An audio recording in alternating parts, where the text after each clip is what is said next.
was beautiful then. So, welcome everybody to the Phantom Zone. I am General Zod, here for the holidays to deliver Christmas cheer. So, I'm doing a crap ton of videos. The first one is my review of Cats. So, Cats, let's just go down the line before I begin this fiasco. I will get into the pros, the cons, and then whether or not I approve of this movie, and my rating system from 1 to 10, 1 being the best thing that your earth has ever produced, and 10 being a hot pile of garbage. So, the overview. Cats is the confusing story about a cat that's an angelical cat, meaning that they have the capability of being reincarnated into a different life. So, that's the gist. I mean, there's more complex nuances that the play gets into, but for our intents purposes, we will leave it at that. And oh boy, do I need a drink for this one.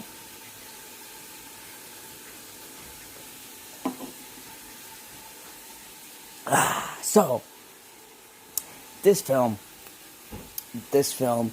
is not as bad as I expected, but still not very good. My pros of the film is that the person who made this, Tom Hooper, takes genuine risks with the story. And I don't mean what people in the media are saying about J.J. Abrams' bold new direction. I mean, he actually takes a bold direction in the choices in this film. I think some of them pay off and some of them don't. Some of the musical numbers are really good. Jennifer Hudson shines. She's a powerhouse, and her voice is fitting for the marquee song. Taylor Swift, I thought, was just kind of there. Overall, the story, once you get to the ending, kind of feels much coherent than it does in the beginning when you're trying to figure out what's going on, unless you've seen the play, to which you'll understand. So, there's great cinematography, the dance moves are really good, and that's pretty much it. The cons are this. It's a weird movie. They have a scene with CGI beetles who do a number, and their faces are people along with mice. It fits in theater, but it doesn't fit in a movie format.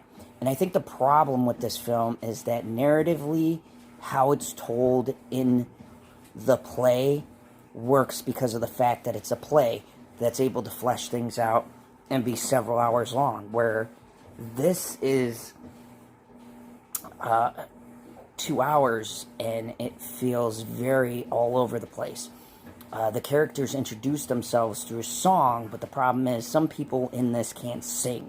So when you're trying to understand who's who, you'll have a really good singer and they'll explain their character well, and then you'll have a really bad singer. And the story is messy and uneven and doesn't really start to come together until the end of the film, and even then there's bits that feel like they don't make sense in the context of the story. Once again, things missing from the play.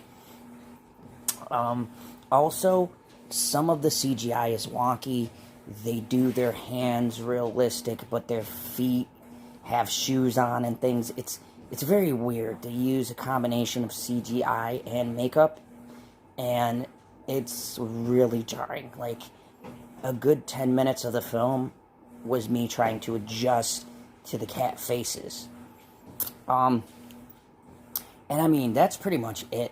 This is a short review because, honestly, it's an interesting film, and coming from someone who has seen the play, I understand what the director tried to do.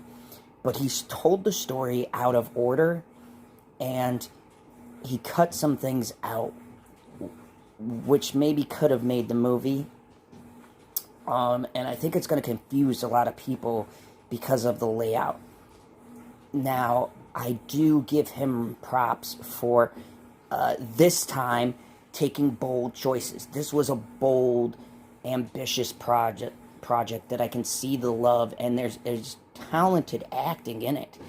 I mean, some of the songs are a hit or miss, but yet still the actors convey their roles very well, and they put their heart into it, and I could see that watching the film. Like, they really try hard to bring this world to life, and underneath it there is an undeniable sort of love for this material. This almost speaks as a passion piece rather than a movie, and for that I give him respect. But narrative-wise, story-wise, song-wise, it fell a little bit short of its mark. So what do I think? As a music lover of Cats, if you come from that background and you've seen Cats, then I would approve this movie. I think it would be interesting to see other people's takes who have seen the show, whether or not they believe, as I do, that he hit the mark pretty close. It's a terrible medium. So I approve, personally. I'd probably watch this again just to kind of get the nuances and things. I mean, I want to watch this a lot more than Rise of Skywalker, so that's something. I just think there were a couple of things lacking in this that would have elevated it to a great musical. I think a good musical is hard to do in 2019, and while this was very ambitious, it just was missing things that Moulin Rouge and Chicago and Burlesque had. Just that X factor that brought those to life as opposed to this. And I don't know what it is, but it just didn't translate as well as those did. On a scale of 1 to 10, honestly, I'd give this a 6.